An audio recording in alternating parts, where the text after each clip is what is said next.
get sort of the big political picture from you now, because resist and pushback is pretty much all this presidency has known, and it is only 21 days old at this point.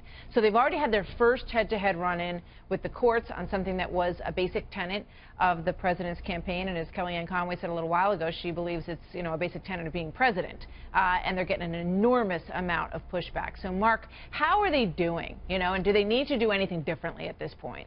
Well, I mean, this is what we're seeing here is just the beginning.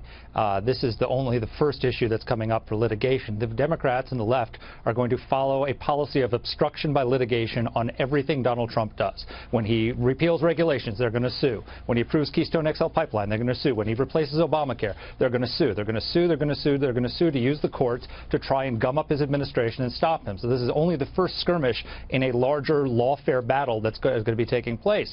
And you pointed out earlier in the show, Martha, that there are 50 different cases in front of 50 different courts right now. All of those courts have been stacked over the last 8 years with liberal judges appointed by Barack Obama with a simple majority because the Democrats invoked the nuclear option in 2013 to make it easier to put liberal judges on the courts that would be otherwise unconfirmable. So you have it right now, the circuit courts, when Obama came to office, had 10 of the 13 circuit courts had a conservative majority. Today it's 9 of 13 have a liberal majority, and he's appointed a third of the federal judiciary using this nuclear option in many of those cases. So we have a major fight going forward about the state of the courts. We're going to have, President Trump is going to have to make a big push to good federal conservative judges on the federal courts so we can get good rulings on these cases, because right now he's facing a liberal onslaught in the courts. Yeah.